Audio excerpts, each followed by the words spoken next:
Once upon a time, in the bubbling city of Enugu State, lives a handsome, kind hearted gentleman by the name Prince Onochie Igwe and his beautiful wife Uruma.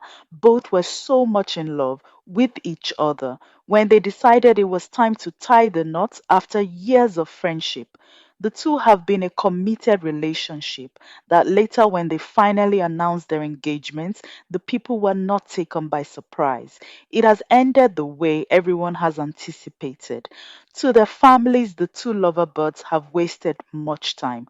But anyway, they were happy. They finally made up their mind, and so their plan to get married was applauded by many, except that the family of Prince Onochi was skeptical about it in the beginning. But after much persuasion from him and the fact that they wanted the happiness of their son, they gave up on their decision and fully supported him. Prince Onochi came from a wealthy family. He was the first son of King Okenwa Igwe, a prince of his town, and so basically him and Uru are from two different worlds. He's of a royal blood and his wife to be a commoner. Uru's parents were civil servants, the middle class citizens, but the decisions of love cannot be understood. No one tells the heart whom to fall in love with. Considering numerous people at some point, the heart chooses but one person. So, seeing that both families have given their consent, the wedding was set and Onochi and Uru was formally wedded, husband and wife in an elaborate high class wedding. After the wedding, the couples were blessed by both families as they took their time to visit before taking the path that life has paved for them. After spending quality time as a newly wedded couple with each families, the couple happily traveled back to the city to start a new life of their own separately. Hopefully, things will work out well as they have all prayed for both parents have prayed for them, releasing words of blessings when they announced their plan to return to the city.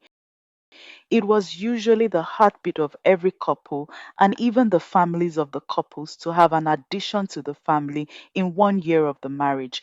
The parents of the girl have so much to think and worry about. Their reputation is at stake if their daughter was unable to fulfill her own quota in the marriage, and that is to give her husband a child.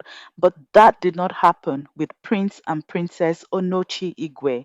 Years passed, 1 year, 2 years, and yet no cry of a baby was heard. It was at that point that it dawned on them that something is wrong, there's an issue. By then, both families were already tensed up. The couples were constantly bombarded with an unending suggestions and calls that at some point Uru was always jittery whenever a call comes in. As for the couples, they too were worried, but that does not mean that they're easily giving up hope. Prince Onochi, on his part, has always had these easy to go views about life. He was troubled, but not as much as his wife Uru. On several occasions, he has been consoling and encouraging the wife. Yes, I want a child, but I'm not desperate about it. Worrying will only hurt your health. Besides, things have changed medically. There are so many options. We can consider, he will say, do not fret. There's always hope. The kind prince will plead with his wife. Also, he has been the one stopping the parents from visiting and interfering much in their marriage. My wife will give birth when the time comes, is usually his manner of cutting the discussion of his wife's inability to conceive short whenever the issues arise. That time, it is always the mentality of some African families to point an accusing finger to the woman when the issue of inability to have a child arises. And in this case, Uru was not spared. Surely everyone believes that the problem is from her. Who knows what she's done before? Who knows how much she has traded her body with other men? Queen Ijile will loudly speak whenever the discussion arises. But it's unfair to talk that way, my queen. The husband will respond. It's too early to point an accusing finger. Do not be hasty to speak to avoid regrets. He will conclude thereby ending the discussion. But as time passed, when Uru has exhausted all medical options, tests, and diagnoses, and all has kept coming out positive, showing that health wise, Uru is in a perfect health condition to have a baby at any time. The finger was now directed to her husband, Prince Onochi. The hospital has cleared her healthy. Who then is the cause? Since the time when the problem became a glaring one, Uru has been the one going through several medical tests. She had been the one crying mostly, the one that has kept sleepless nights. She was afraid of losing the man she loved. She had feared the family replacing her with another woman. But now it was her husband's turn to panic. It is common in African countries to accept easily that a woman is barren. It becomes a bigger problem when a man is declared impotent. That word had tormented Prince Onochi as soon as his wife was cleared. What if I'm not fertile? Please, God, do not test me with this. He will pray silently. People doesn't take it lightly when a man is impotent or sterile. Not only that the stigma does a great damage to the man involved, but it's a big slap to the family where he came from. The pride of the man will be trodden upon. People will gossip about it. Such man has instantly lost his dignity if his weakness happens to be exposed. And that is what Prince Onochi feared the most. He's a prince, a societal figure. He has an image to protect. It will create a scandal if his test happens to be positive and somehow people get to know. As a prince, society sees him as one without blemish. Surely the issue of importance should not be mentioned in his lineage. He will lose his values in the face of his family. He was sure that it will cause the death of one of his parents if his results happen to be positive. Because when it was clear to both families that Uruma is perfectly healthy and can conceive any time she wants, the family together agreed that Onochi should go for a test too. But the discussion was strictly within the royal family. No one except us will know. Understand, the king has declared after a discussion with the couple. The queen was sad and speechless. She regretted all her utterances. She accepted that she's quick to judge and has pleaded with her daughter in law to keep the discussion within the family. This happened later after it was concluded that Prince Onochi will have to get a medical report clearing him of not being sterile. The queen has invited Uru privately and pleaded with her. She pleaded for her forgiveness and her failure to be a worthy motherly figure. And having agreed by the royal family for the son to go and be tested for his potency as a man, Onochi has no choice than to do so. Weeks later, and the result confirmed their fears. Prince Onochi, according to the results of the test, was infertile. He cannot father a child, not with any medical treatment, a horrific health issue that he has to live with for the rest of his life. The outcome of the result came as a shock to the family. Their son they know and nurtured has seemed to be in an excellent health condition. They almost doubted the result, but was later convinced by the doctor that what their son had is a secondary impotency, which means he can live life as a healthy man, but he cannot father a child, which is common in most infertility issue. Earlier, before the result was released, Prince Onochi had feared the worst. Growing as a matured man, he never thought that at some point in his life he would be confronted with such difficult situation, hard to digest. It has taken both his peace and concentration from him that at some point the wife Uru could not help but plead with him to calm down. How? He had hurriedly responded, he felt lost, his eyes gazing aimlessly. And all this while, I've never thought, if I'm the cause, the prince cried out, head bent. You're a good man, darling. You never blamed me either. We will get through this together. Just be patient, please. Uru had repeated in several occasions. The only thing that has no remedy is death. What is life if I'm declared sterile? Prince Onochi will lament. It made him pass through a rigorous week of waiting until when the result finally came out. Both parents were speechless and couldn't utter a word as the doctor explains in detail the results to everyone's hearing. On hearing the outcome of the results, the mother had collapsed and was taken into her room for recovery as the doctor attended to her. I'm sure there's something we can do, Doctor, Igwe Yele calmly said to the doctor. In his countenance was an expression of hopelessness and fear. I'm afraid there's nothing to be done, especially in this case. The doctor has responded calmly. Eventually, after staying for a while, he announced his leave and left the family to their fate. Prince Onochi, on the other hand, was devastated.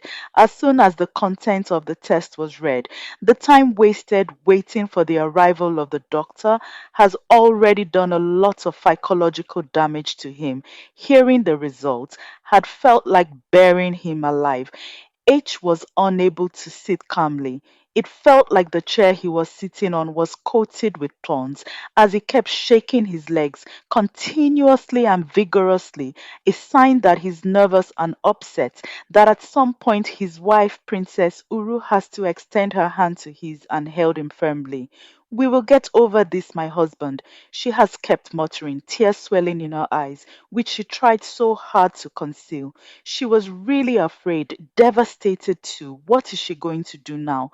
Was all that she has kept asking within, I'm finished. She had kept lamenting. She has heard of the ordeal people that has the same case like her go through.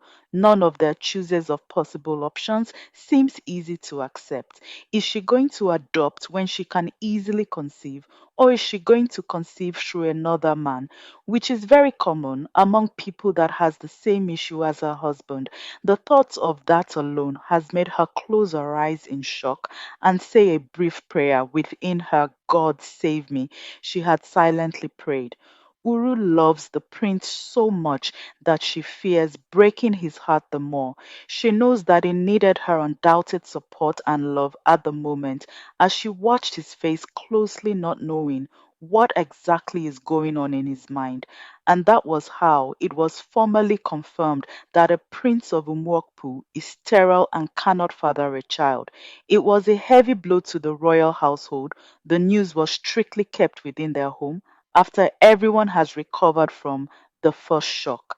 The family has stood behind their son and had showered him with much love. The father, after the whole panic has suppressed, called him to himself, and both had sat down discussing. He encouraged his son, making him realize that his being alive is more important than any other thing. We have your goodness at heart. You're a worthy prince, and nothing has changed. Understand this is life. No one writes their destiny. Be courageous, my son, and take things as they come. Never forget that. The king had warmly encouraged. The mother has held him in her embrace and wept sore.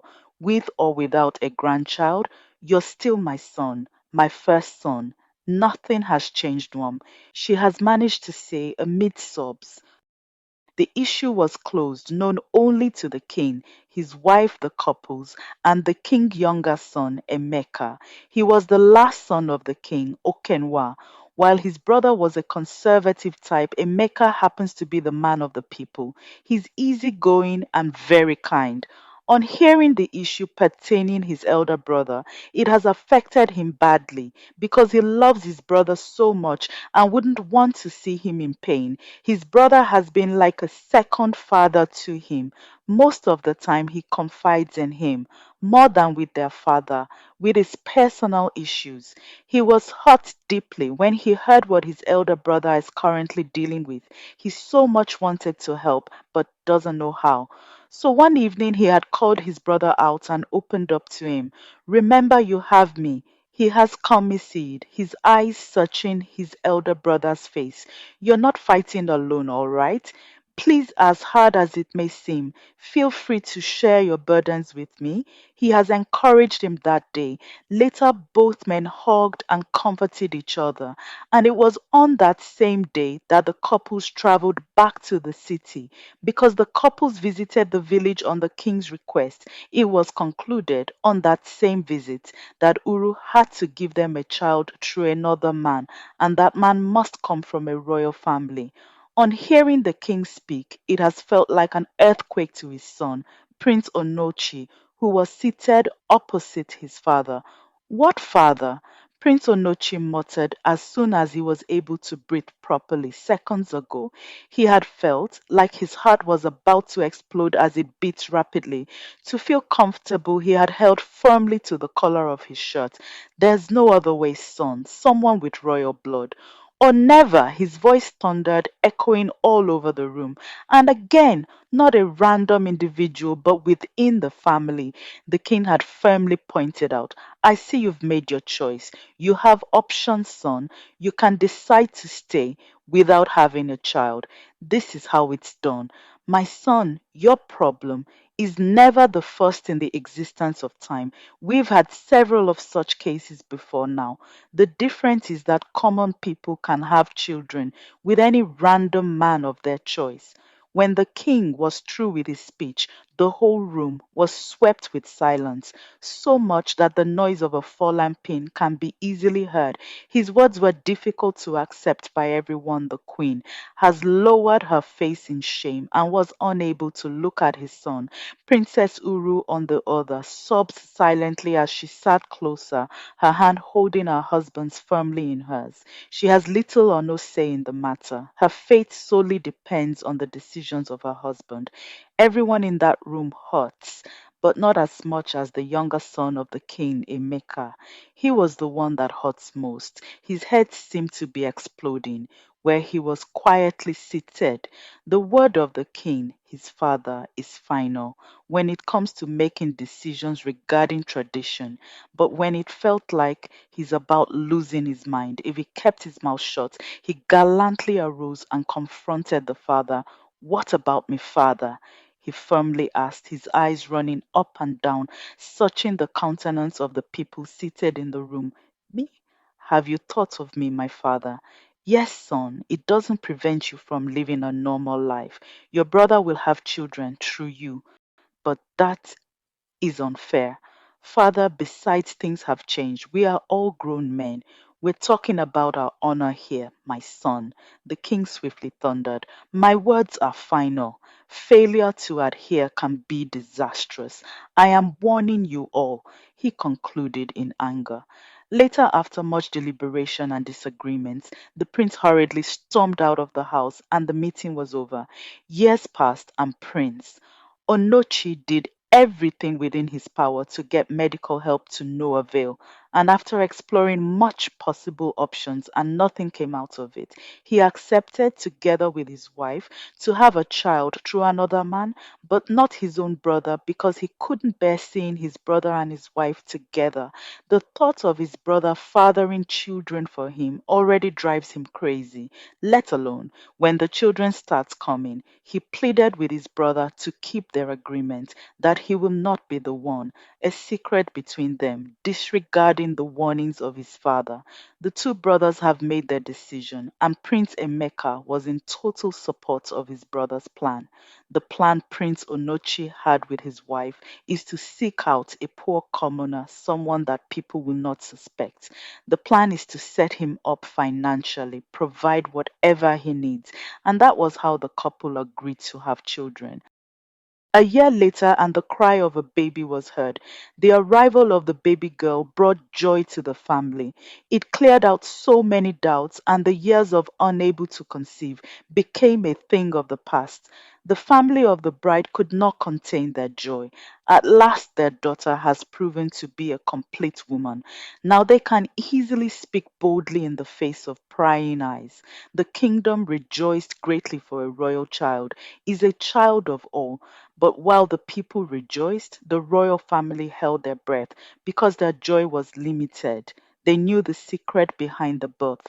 Prince Onochi, not minding how hard it seems, tried very hard to conceal his pain, knowing fully well that the child is not his biological daughter. In moments of reflection, his emotions will take over and he will feel the ground opening and drowning him like one sinking in a quicksand.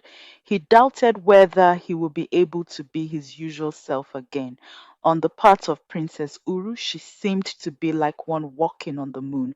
Her joy knew no bounds. Whosoever is her father, she is my blood, was all she could think of. Few months after her delivery, and the child was formally welcomed to the royal household in a traditional birth ritual filled with celebration and thanksgiving. There, the king held her and pronounced her name as Princess Neoma, and on doing that, the people cheered with joy and raised their cup in agreement. The queen and Uru's mother beamed with smiles where they were seated, and that was how the issue of having children was put to rest in the family of Prince Onochi Igwe. Few years passed, and two lovely boys were added to the number. The family grew strong and in love, that it's hard to know that Prince Onochi is not the father of those children. Already it was in his nature to care and love, so it wasn't difficult for him to become an excellent father and husband to his household. He was even closer to the children more than their mother because those kids adore and loves him. It was that side of him that Uru mostly reflects on whenever she's by herself. She counted herself lucky to have him as a husband. Only a few men like him will do that. She will silently pray in her heart. Years passed, and the children grew under the loving care of both parents. All was going well. The prince has gradually started accepting his fate. He's not the first, and he will not be the last. As his father had once said, that has been his consolation every time he feels overwhelmed. Until one day, the prince, as usual, was in the garden chatting and having a good time with his wife when a call came in. It was Princess Uru's phone that rang, and in picking the call, Princess Uru suddenly looked pale. It was so glaring that the prince could not help but intervene. You seemed troubled, my dear. Is everything all right? He hurriedly said and focused his gaze on his wife, who was still holding the call but not picking it. I'm fine, darling, Uru managed to utter. Who is the caller? Prince Onochi gently asked, searching her face. It's him, Uru hastily responded, panic stricken. Who's him? Onochi asked, looking lost. Ikem, she muttered, trembling. My goodness, Princess Onochi exclaimed, losing his cool, but held himself. Answered the call. He commanded firmly. The wife did as was directed while her husband watched, and as he did, he noticed an unusual friendly attitude in his wife's tone. He watched his wife beaming with smile, which she tried so hard to hide. Prince Onochi, to his horror, noticed the wife's body language, which he sees as disgusting, and it was at that point that all hell broke loose.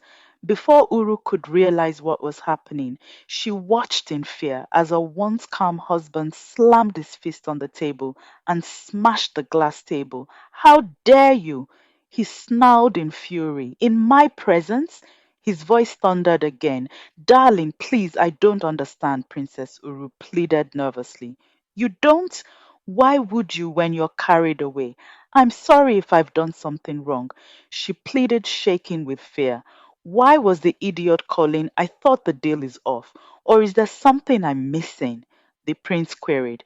Please, darling, calm down. Princess Uru pleaded nervously. Your hand is bleeding, my prince. Answer me, woman. The prince once again shouted loudly. Why is the bastard calling? Do check on our children, Princess Uru hurriedly answered. Whose children, his or mine? Whose children? Prince Onochi yelled. I see he has guts. He snarled, his eyes blazing with anger. Please lower your voice, darling. The children should not see us in this state. God punish you if you ever open your mouth and talk about the children. Please, please. Princess Uru pleaded as Prince Onochi hastily stormed out of the garden, leaving his wife devastated. After the incident, the prince fought so hard to calm his nerves. He went out at night couple of times to relax with his friends. Uru, on the other hand, cried so much she felt scared and lost. I am sorry, darling, was all she could utter while she cries. The burden and the secret were beginning to weigh on her, but she knows the consequences could be disastrous if she let strangers in her marital secret. Her mother and families were forbidden in this case. It's strictly between the royal household. Princess Uru was scared of accepting the reality. She knew that what her husband is pointing at is true. She is finding it difficult to deny that she has feelings for the father of her kids. My God help me was all she could cry as the truth stood glaring in her face. In the course of getting pregnant from another man, Princess Uruma had fallen for the man that fathered her children. She couldn't fight it. She's young and full of life. It was not part of the plan, but after years of being together, almost as husband and wife, Uru has unknowingly developed a deep feeling for him, and unfortunately, Ikem has reciprocated. She had fought the thoughts and the feelings most of the time, fearing the implication. It's a dangerous path to tread on, a no go area, but his calls do send butterflies in her stomach. She so much yearns for him but doesn't know what to do. So she has bottled up everything within, pretending that her heart is still with her husband. She vows on her honor not to hurt her husband. He doesn't deserve it. He's a good man. She will cry and vow not to have anything more to do with Ikem after the incident. Days passed and the couple settled, but one thing was sure, the trust was broken. While Princess tried to play the part of a faithful and grateful wife to her husband, what she didn't realize is that her husband is gradually falling headlong to depression. All these years, he's been fighting to keep his head afloat. Each time the wife goes out with the father of his kids, he felt like a dagger was pierced through his heart. The birth of each child feels like reopening an unhealed wound. Right from the onset, he had refuted the idea, and nothing has changed. Whenever Prince Onochi sits and casts his mind to the numerous visits of his wife to what he calls her lover, he feels like someone losing his sanity. But he has held himself. He wanted to become normal. Let it pass. But then this happened. The wife pleaded with him, and the issue was resolved as everyone seeks healing. Years passed, and the kids grew. Princess Naoma was now a young teenager, vibrant and full of life. The father's best friend, the boys cling more to their mother. Both boys were already in school. Things remained calm. No more suspicion. But when the family thought that their years of trial were over, tragedy struck. That very day, Prince Onochi and his beautiful wife has waited for their daughter to come back from school, but to no avail. The boys were back already, but according to the driver, Princess Naoma is nowhere to be found. What do you mean she's nowhere to be found? The father has firmly questioned. It's strange, sir, but she's not in the school, the innocent man answered. I see, Prince Onochi muttered. He hurriedly left his food unfinished and stormed out of the house. All this while, the wife watched as negative thoughts flooded her mind. Are you sure she didn't live with her friends? She subtly asked the driver, who was still standing there looking lost. I asked her friends, and none seemed to have seen her. You may go now, she hastily said, grabbing her head nervously. And that was how the search for Princess Naoma started. The father has reported to the police and was told to go home, that it's possible for her to show up anytime, but it never happened. At this point, there was panic in the house. Princess Uru cried and refused to be comforted. She's a good girl. She has never slept outside home before. She wailed as the police took her report. Prince Onochi's report was taken too. From the report he gave, he was the one that dropped all his children at school that morning. He also has a good alibi. The principal saw him and the missing child as she hugs her father and entered the school with other kids. The search was intensified, and not long after, Princess Naoma was found. Her body was seriously mutilated. She was murdered inside the wood near her school. It was a horrific, gruesome murder. The incident was sickening to the heart. It became a national news. The bad news hit the family so hard, difficult to accept, and everyone questioned why? Who could have done that to a 13-year-old child? Princess Uru and her husband Prince Onochi was devastated. Both families of the couples gathered in numbers and stood with the family as they mourned. It was a heavy blow, an eyesore. Uru was at the point of losing her mind and was constantly sedated. The police did their investigation, but to no avail. Nothing was known, and the murder remained a mystery. After a year of investigation and no fruitful results, as of what happened to Princess Naoma, who hated her so much to kill and mutilate her body, the family gradually began to heal. Their daughter's body was taken home and laid to rest. But from that day on, the fear lingered. The family, once in a while, feels the cold hand of terror around them. The question has remained unanswered. Is there an unknown family enemy? One can never know, the husband will answer. Nobody knows. No one was suspected. Years passed, and when it seems that life is gradually returning to normal, tragedy once again struck, claiming their second child, Emeka. Just like his sister, he too was murdered in cold blood. He was 10 at that time. This time around, the news quickly spread like a raving wildfire. It dawned on the authorities that a killer is on loose. The family was devastated. Suddenly, it felt like darkness has taken over. Both Prince Onochi and the wife were fear stricken more than sorrow stricken. They were sure someone out there is trying to annihilate the family. An unknown killer lurks around them. The police once again did all they could to find the murderer, but to no avail, and after much futile search, the case was abandoned and life continued. But one thing was sure to the entire household, the royal household not exceptional. An enemy is on loose, an enemy yet to be known. But it wasn't long when the killer struck again, but this time he failed and his mask was uncovered. And as horrific as it may sound, it was the prince. Prince Onoche happens to be the killer. That was why it was so difficult for the authorities to find out. At first, it was hard to believe that a kind gentleman like him can be monstrous, but thank God his wife Huru was alive to tell the story. Several months after his son's horrific demise, the prince attacked his wife and was about killing both her and their younger child. When the wife miraculously escaped death while both walked in the woods, he forcefully pushed her down a deep bridge, but she held firmly to a strong rooted tree and cried out loud for help. If you like, cry as loud as a trumpet. No one will hear you. The husband mocked, his eyes blazing like a madman. So it was you, she muttered in fear, her heart pounding rapidly. What do you think, you fool?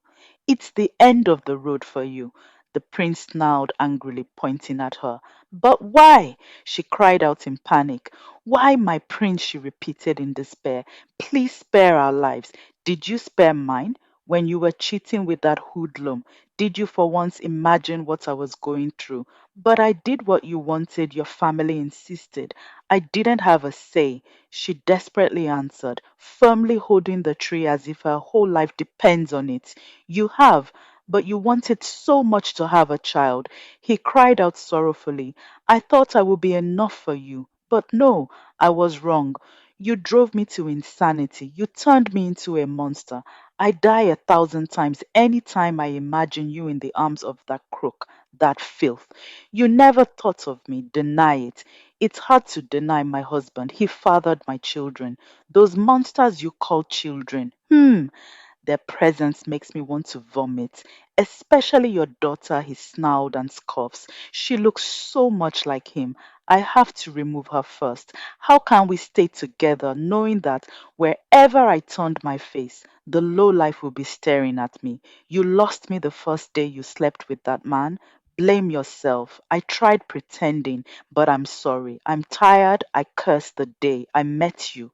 He cried out loud. In your next world, you will think twice before accepting an outrageous offer like that. My lovely wife, he mocked. Both were in the far forest, in the woods. He lured her into taking a walk to clear their head and suddenly turned into a maniac. And while Prince Onochi rained abuses on his wife, he forgot that his younger son has fled and alerted the police. And that was how Princess Uru was rescued. And Prince Onochi was surrounded by the police team and handcuffed as he laughs hysterically. The blessings of God maketh rich and added no sorrow with it, the Bible said. May your blessings always bring you peace. I hope you liked the story. Please leave a comment. Let me know what you learned from the story. And also, do not forget to subscribe and share with your loved ones. Put on your notification bell for more captivating, suspense filled story like this. Thanks, and may God bless you. The end.